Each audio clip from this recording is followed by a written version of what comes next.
Hello and welcome to the Tracy Sandler Show, brought to you by FEVO. I am your host, Tracy Sandler, and I am very excited and honored. I'm really good at intros on this show, Sage. I'm very excited. I'm very honored to be joined by former NFL quarterback Sage Rosenfels, who spent 3 years in Houston with Kyle Shanahan and his illustrious coaching staff. See, my intros are so good.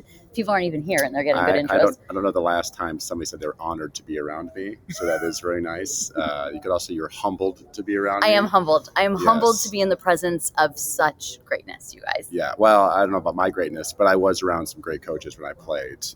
Was drafted Washington, Marty Schottenheimer, I got to play for him, and then Norv Turner in Miami, Jason Garrett and Nick Saban. And then I went over to Houston as a free agent in 2006, and Gary Kubiak was the head coach. Kyle Shanahan, first time as a position coach, he was receivers, then quarterbacks, and then offensive coordinator my 3 years there. So on that staff, though, was a lot of these coaches that have now spread like wildfire around the National Football League and have had a lot of success. Matt LaFleur on that staff, Mike McDaniel, who just became obviously the head coach of the Dolphins, and a lot of those coaches on that 49ers staff still to this day. DeMeco Ryans was a teammate, drafted that year in 2006. John Ben, the O-line coach, was also there, and I'm sure some other people. I feel like even Jay Bird, the equipment manager, might be the equipment manager at the 49ers as well. I don't know. I see guys on the sidelines sometimes like, oh, there's another guy from Houston. But and also, Hightower, who I also know. Who just left. But yeah. So, it was an unbelievable staff. There's 4 or 5 head coaches from that staff. 3 of them were quality controls at the time, Robert Saleh and LaFleur and McDaniel, and now they're head coach of the National Football League. So it's been really interesting for me to then follow that whole crew after I got out of football in 2012. So before we go any further, I do want you guys to know we're coming to you from the Indianapolis Convention Center, where the NFL Combine is. So if you see just random people walking by, that's why. Also, before we go, you just talked about all those coaches. Will you do a rundown for us of every team you played for? Yes. Drafted in Washington, 2001. That draft class, just so you know, was, Michael Vick was the first pick, and Drew Brees, the great Jesse Palmer, who's the Bachelor host now, and Chris Winkie and Marquise Tuiasosopo, and it was an interesting draft class. People have gone on and done and Josh Heupel, who's the head coach at the University of Tennessee. People have gone on and done a lot of different things that came from that class. Outside of football, obviously. So, I drafted 2001 in Washington. My second year there, Steve Spurrier came in. I was traded then to Miami. And I was there for 4 years. Played for Dave Wanstead and Nick Saban, and I was a free agent. Went to Houston. Spent 3 years there. Traded to the Vikings. Hoping to start. Brett Favre showed up. This is 2009. People probably remember that NFC Championship game against the Saints, also known as the Bounty Gate game. Yes. And then the following year when he came back again, I was traded to the Giants, so I got to back up Eli. In the year before, they won the Super Bowl, so I had some luck in my career and had some not so great luck. So did not. And I finished up my last year with the Vikings, and then retired in 2012. Okay.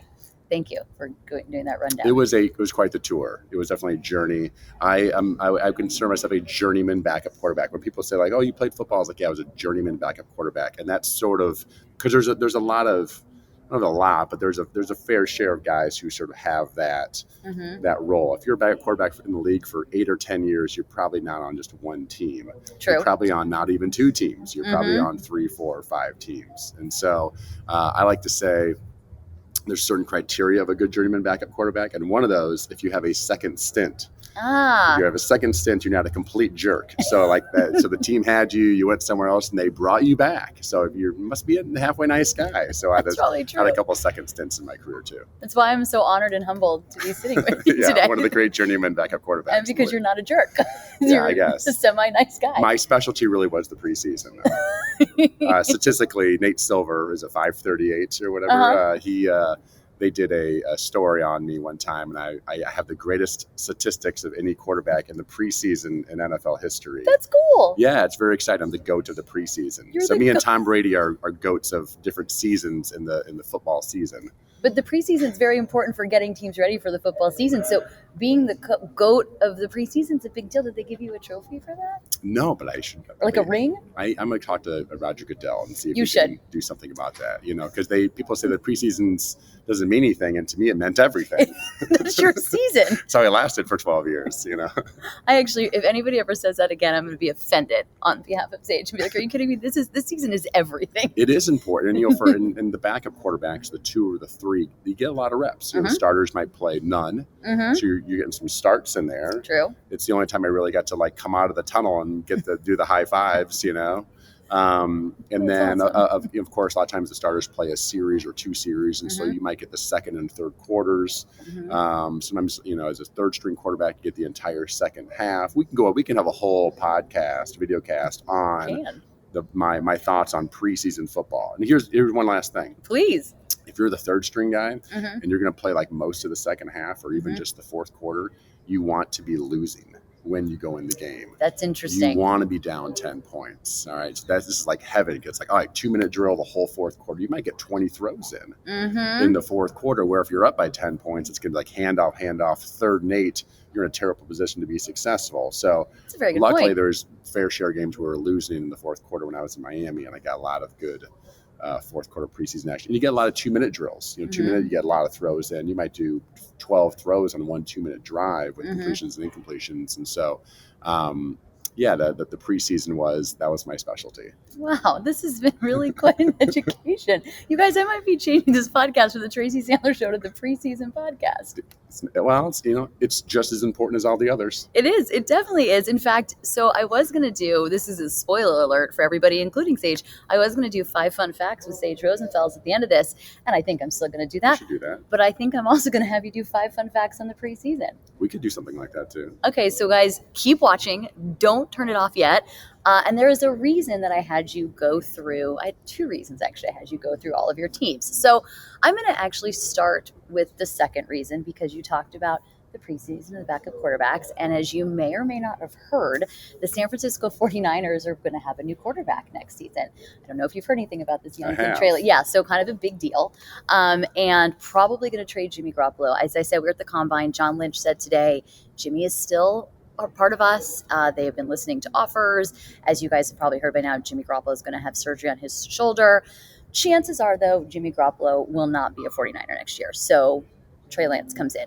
And by the way, before we skip over that, I do think that Lynch, Kyle, the whole organization, if that is indeed the case and they end up moving on from Jimmy, which it sounds like they're going to do, and everything would make sense that they would do that, that they would try to do right by him. Absolutely. I think he has earned that respect. He deserves it. And I think they're the type of coach and organization, and when John of who they sort of stand for, because those decisions do have a long-term, I think, impact on what players think of their general manager, of their head coach. And I assume most of the 49ers guys liked Jimmy, and they want him to go to a good spot. So, the 49ers may not get maximum value, and that's okay. I think you sort of make up that value with respect from the rest of the team. I agree with that, and I will take that just another step further and say he was incredibly loved and beloved by his team. I think they want to do right by Jimmy, and I will also say with the news that came out this week about the surgery on his shoulder, I'm just going to be a full-on Jimmy Garoppolo stan here. I think it's important to think about how far he took them with 2 pretty major injuries and how he played through them. So for everybody who gives all that Jimmy Garoppolo hate that I myself hate and don't like, think about that. They went to the NFC Championship game with him having a shoulder injury that he's going to need surgery on, and the thumb injury. I tell you what, that Packers game, and that was that weekend, was it the divisional championship? Divisional round, all 4 games, and I'm a Midwesterner. I grew up in Eastern Iowa, only about 3 or so hours from Green Bay. So I know that weather well. I know how to. I've had to play in that weather a lot in college or in spring ball, and it is very, very hard to play in those conditions. He played really well in that game. That was a fantastic win. And I think if you're just a football fan in general, you always want your team to win the Super Bowl. But only one does. And so if you can be on one of those teams that gives you great memories, great wins, or even great losses to where you are fully invested as a fan, that Green Bay Packer 49ers game was one of those wins that will probably last a long time in 49er faithful in their hearts, because it was that was a really, really fun game to watch. Absolutely, and I think Jimmy Garoppolo gave a lot of those memories. We will not make this into the Jimmy Garoppolo We Love You podcast, but I just feel he gets a lot of hate, and I think it's unfair, so just wanted to give the man his due. So with that in mind, and actually I do think part of doing right by Jimmy and doing right by the team is moving on from Jimmy, because you can't have another year of Jimmy v. Trey, who's going to start, et cetera, et cetera. It worked last year. It's not going to work again. So with that in mind, they will have a new quarterback coming in, a quarterback who has not gotten as many reps as the ones that you spoke about. There's been a talk about whether or not he's ready. Personally, I think he's ready. It's March. We're recording this March 2nd, 2022, so he's probably not ready today. But I think by the time the season starts, yes, the season of off-season reps, we saw tremendous growth from him from the first start to the second start. Kind of what have you seen in the limited, I guess, videotape that you've seen of Trey Lance, and what are you excited about for him in this Kyle Shanahan offense? I'll tell you what, I look back as when I was a rookie, and I do this anytime I see any sort of rookie go out and play halfway well.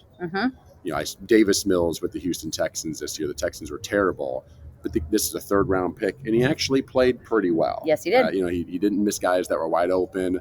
He moved around pretty. He sort of showed what he could do. He was more polished than I thought he would be, and I thought Trey played pretty well when he got there. It is a huge jump. People don't realize. I don't care if you run some sort of pro offense in college. The complexity of the game at the NFL level, and in particular in Kyle's offense, has some complexities to it. Yes. With the formations and the motions and all the different options on it. But the complexity of the game, offensively and defensively, is so much more demanding that every rookie, when they go out there, you can't not be basically swimming and just treading water in your mind, because you just don't. There's so much you don't know, and some of them just sort of put it all out of their minds and don't think about anything, and they go out there and actually play pretty well because they're like thoughtless. But that will catch up to you if you play that way for a long time. It is a thinking man's position and a thinking man's game from that aspect. So I do expect him to make a jump. How big it is, I don't know. And when you talk about Trey's sort of progression as a quarterback, it's not just year one, year two, that's what he's going to be. It's year 1, 2, and you just build 3, 4, 5, 6, 7. And you hope that, of course, year 2 is better than 1 and year 3 is better than 2, and that just grows into a great NFL quarterback. I mean, that is the goal. But he's not going to be a great NFL quarterback in year 2. I couldn't imagine. How good is he going to be? We don't know. We don't know. But I will say and we're here at the Combine, and I think this is interesting because a year ago, all right, the 49ers didn't know that they were going to draft Trey Lance as of right now, right? That's true. Think of Trey. Now, his situation was he didn't really play much his senior year. One game, right? So, but you sort of go for most people, they go from like they're the senior year right into like working out, getting ready for the Combine, getting ready for the draft, the private workouts. And so this sort of like this, you never have any break. It's like and also a lot of times you're going into your senior year and you put everything sort of into it, right? Or your last year in college, and you put everything into it. So you're like exhausted by the time you get drafted. Right. You've just gone like 17 straight months of just nonstop work. And then you get drafted to a team and you just get inundated with all sorts of information and drills, and you're trying to figure this out, trying to figure that out. You're not living in Fargo anymore. You're living in Silicon Valley, and it's just it's a shock to you. I've been through it, but you get through that first year. The season ends. You take a big breath, and I think what's great in his situation is he got to see playoff football. It wasn't like he just backed up Jimmy for the year and 49ers were 500 and they didn't go to the playoffs. He got to see high level football, intense situations, playoffs, everything on the line, chance to go to the Super Bowl. He got to sort of witness all of that. And that is extremely valuable. It really, really is. And he witnessed a fair amount of adversity and seeing a team come back from it and seeing the quarterback come back from it, because the team was 3-5 at one point, and they were 1 or 2 games away from being just completely out of it. And the way that they came back, I think for a young player to see that kind of veteran leadership and see the kind of calmness is probably also an invaluable experience. Well, and he got to witness from Jimmy, someone who, as you said, the team really liked. All right, it's important. I talk about this with some of the people at the combine. The likability of a quarterback is really important. Yeah, because the guy's got to play for that guy. You do. And sometimes guys are super talkative. Sometimes guys are more quiet. There's various ways to be likable, and some quarterbacks just simply aren't that likable. Right. I'm not gonna bring them up right now, but they're not. It's a different podcast after the preseason podcast.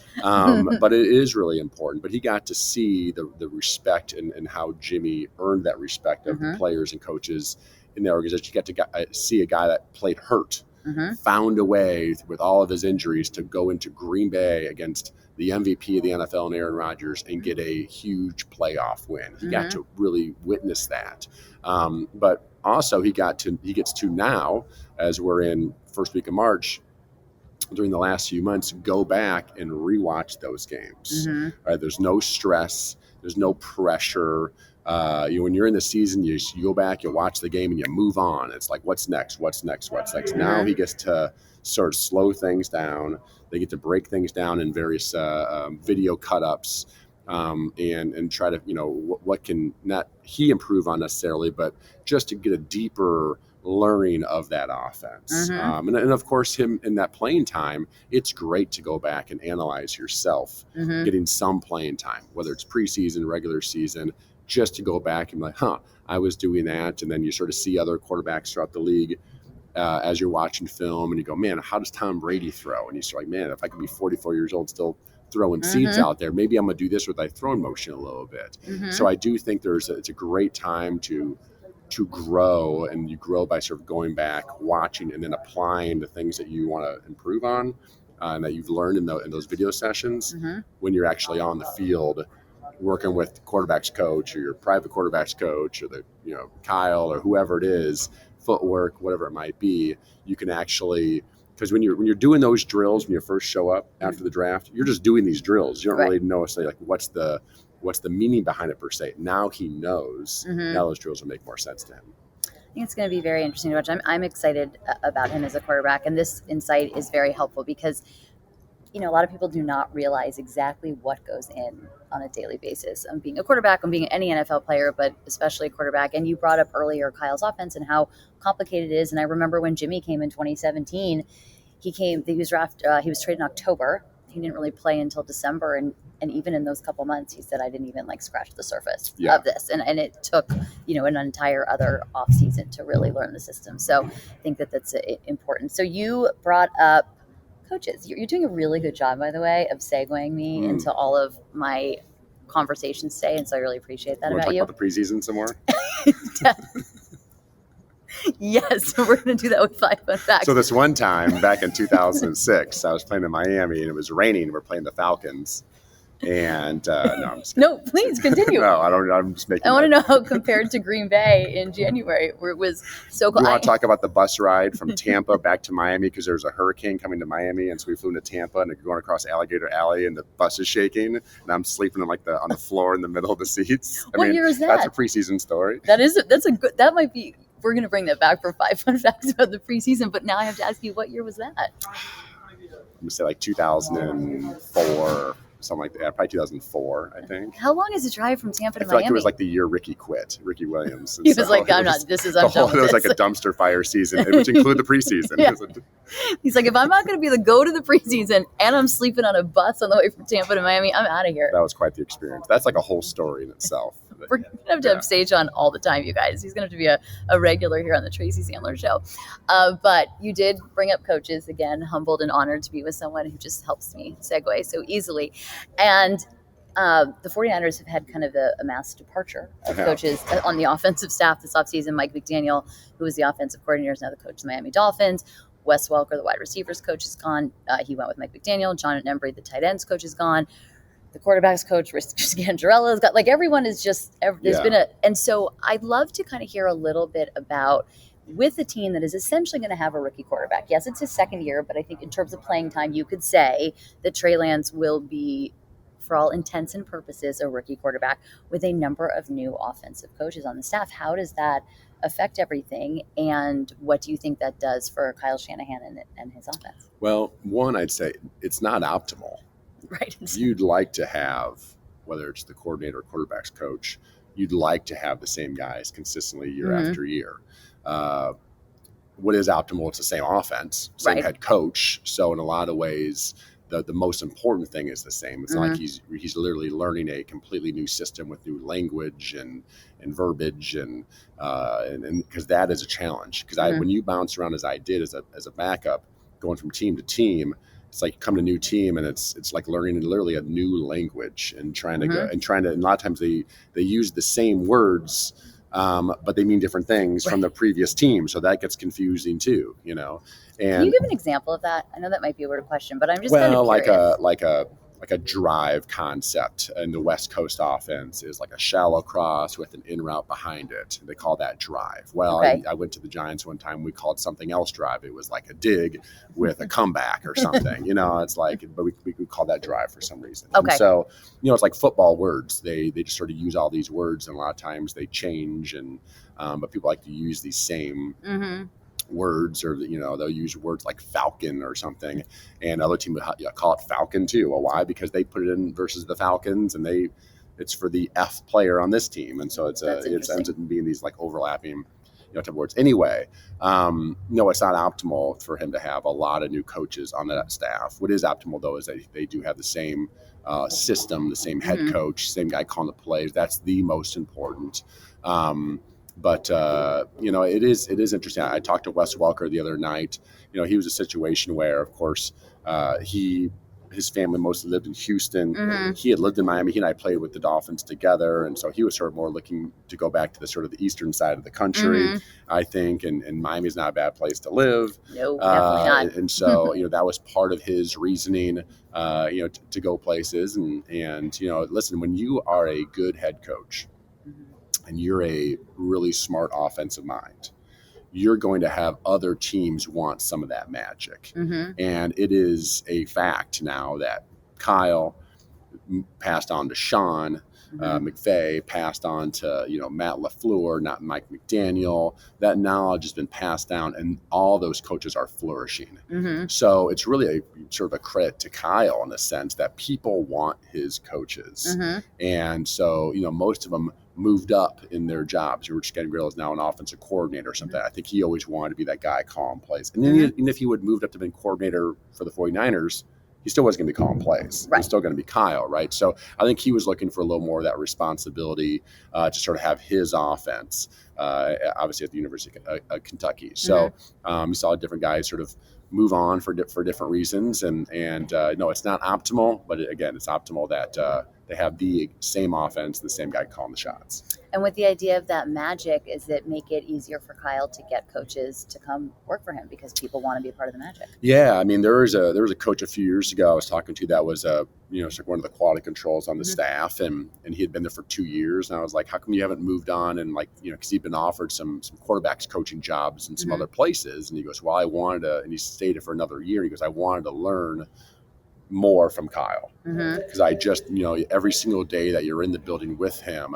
you're going to learn something new, and the more you can sort of amass knowledge wise, the better chance to be successful when you do take that quarterback's coaching job. And I think a lot of, just watching the Kevin O'Connell press conference, and obviously he would work for McVay with the Rams, and I think those guys they learned so much from those top guys, Kyle, Sean, LaFleur, that sort of every year it's like going to grad school. It's like, well, I could get a job now, but if I go to grad school and spend another year or two, I can do better at my job when I actually decide to take one.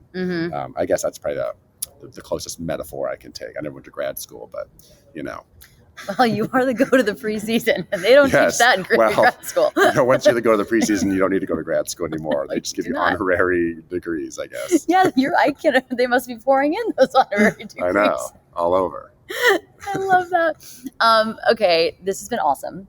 I'm not going to let you go yet because we still have to do 2 sets of 5 fun facts. But this has been awesome. And I know we were kind of joking about it in the beginning, but this is really cool to get to talk to you because you do have so much knowledge and so much institutional knowledge. And so I feel like I've learned a lot.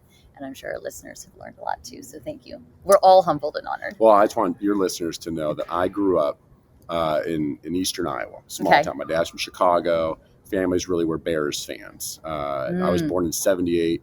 Bears went in 85, 86 winter, of course, the great 85 Bears. So naturally I'd be a Bears fan. And I sort of am a Bears fan, but my first Super Bowl that I really remember, because I was sort of too young to really remember that 85 season, was the John Taylor in the back of the end zone versus the Bengals. And I, at that moment, became a 49ers fan. Oh, fantastic. So I've always been sort of, an under the radar 49ers fan the whole time. I've always loved the Bay Area, going out there. Love the people. It's so beautiful. Yeah, my son was going to go to Santa Clara. He ended up going to Loyola Marymount in Los Angeles. Okay. I was sort of hoping for Santa Clara a little bit. Los Angeles isn't bad, but I was sort of hoping. I do love that Bay Area. Love getting out to Carmel and Pebble and of course up to the city. So it's a great place, and they've got great fans. Oh, well, thank you. You guys say thank you in your own way, like on Twitter or something. But thank you, Sage. Okay, before I let you leave, though, it's 5 fun facts time. Would you like to do 5 fun facts on the preseason or 5 fun facts on you first? I don't think it matters. There are going to be 10 fun facts either way. That's true. There are going to be 10 fun facts either way. Why don't we switch off? Okay. Okay, that's going to require a little math on my part. So this is going to be interesting, but we're going to do it. All right, we'll start. Let's do the preseason first. What's the first fun fact of the preseason? What's the first fun fact? Like I just make up a fact about the preseason? Well, no, you can't make it up. I mean, it's a fun fact. So it could be like one of your favorite preseason stories. It could be just generally about who's the second GOAT of the preseason. Oh, I don't know. I did have a stretch though. Okay. Where I think it started when I was in Miami, and then when I left to come to Houston, and I started running Kyle's and Kubiak's offense. I was having all the success in the preseason that I think I had something like 13 straight preseason games with throwing a touchdown pass. I'm not sure exactly the number, but it was a lot. And it was when I saw it in the newspaper one day, I sort of couldn't believe it. That probably ruined my streak. I probably didn't have one the next week, but I did have a nice little run going there. Oh, that's a very fun fact. All right, now what's just a fun fact about you? I grew up in 10 acres in the country in a small town in eastern Iowa, and we had no electric or gas heat. It was all wood-burning stove heat. That is a fun fact. And I was born at home, and my mom was a midwife, and my dad delivered me. That's That's actually 2 fun facts. Basically, I was raised in 1875. You really look fantastic for your age, I gotta say. I had probably all the organic things. My parents were organic before organic was cool, basically. In 1875, really? Basically, yeah. I know. I look good for 150. You really do. Congratulations. All right, what is our second fun fact about the preseason? I'm willing to give you the bus story as one of your fun facts. Yeah, so the bus story is we were playing a preseason game in New Orleans. Okay. None of the players wanted to go. Junior Seau was on our team, and he sort of told the coach, Dave Wants, the head coach, we're not going to go. Sure enough, everyone still went the next day. And we didn't have a full roster because some guys actually took Junior seriously and didn't show up. Oh, okay. So I think when I played, we didn't have any tight ends. So it was either full wide receivers, or we brought in a tackle to be the third to be the extra offensive lineman tight end position. So we were goal line personnel or 4 wide. So it was pretty much what we got. But when we flew back in, the hurricane was hitting the sort of Miami-Fort Lauderdale area at that time. And we were promised that we were going to get back right before they're going to leave the airport open. They did not. So rather than flying into Fort Lauderdale or Miami or Palm Beach, we flew into Tampa, and we took I think about a 4-hour bus ride back through and then across Alligator Alley to get back to our facility. It was not for $300. It was a lot of work. That does seem like a lot of work. That's what you get in the preseason. Yeah. It was back in the day. It was $300 for a game or something. See, go to the preseason is not as glamorous as it sounds, you guys. All right, I need a second fun fact just about you. Second fun fact about me. I got 1 scholarship offer. Oh, So I assume that's where you was at where you went. One scholarship offer to Iowa State, and never thought I'd go to school there. And I am from Iowa, but grew up more of a Hawkeye fan, and obviously took the scholarship offer. I was thrilled that I was going to have a chance to play Division I football, but really I was more thrilled that I was going to take out any loans like my siblings had. Okay. And so that's a fun fact. I got one scholarship offer. That is a fun I think fact. It turned out pretty good. All right, I'm going to do another fun fact about you before we go back to the preseason. And you may not be able to come up with 5 about the preseason, but you might. But so let's do another one about you. This will be the third one, just about Sage Rosenfels. Just about me. I grew up in this small town, went to Iowa State. I was traded 3 times. Okay, that's a fun fact. I think I asked Mike Silver that last night, like how many people in NFL history have been traded 3 times? I don't think very many. I think Randy Moss was traded 3 times. So me and Randy, so me and Tom are the GOATs of the various seasons in the NFL season, and Randy Moss and I are both traded 3 times. Okay. So. How about one more preseason fun fact? I'll cap you at 3. Preseason fun fact.